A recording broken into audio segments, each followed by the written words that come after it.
So this person asks, what can I do to achieve status, respect, and recognition with my employees? That's a loaded question for a number of things. But, if you're talking about building respect, respect comes from trust.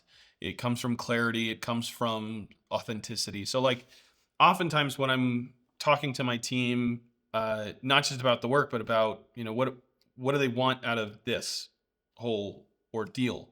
It starts at the interview, it continues throughout all our interactions, but what ultimately are they trying to accomplish with their lives? Is it that they are looking to get a degree in human resources, or they're looking to open up their own coffee shop, or they're looking to expand their horizons and take on social media marketing or something along those lines? Maybe they want to race. Maybe they want to do. In any case, a lot of these things are um, ways that we can align their goals with the company. Find ways. Hey, if we do this, this, and this, I can support you in this way. That's one way. I'm going to invest in you. Another way is having a clearly defined path for growth and development. So take time to go over each of your team members, line by line. What does this person value? What motivates this person? Am I supporting this person in the right ways?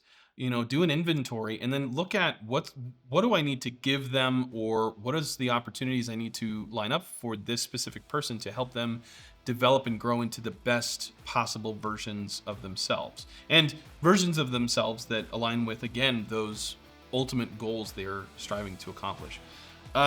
This is a loaded question, but I think, leadership is about being selfless. It's just like having your own kids. I'm a father, and my job as a father is selfless. I do anything for my kids. I want to make sure that they are able to seize the opportunity of whatever best version of themselves they want to grow towards.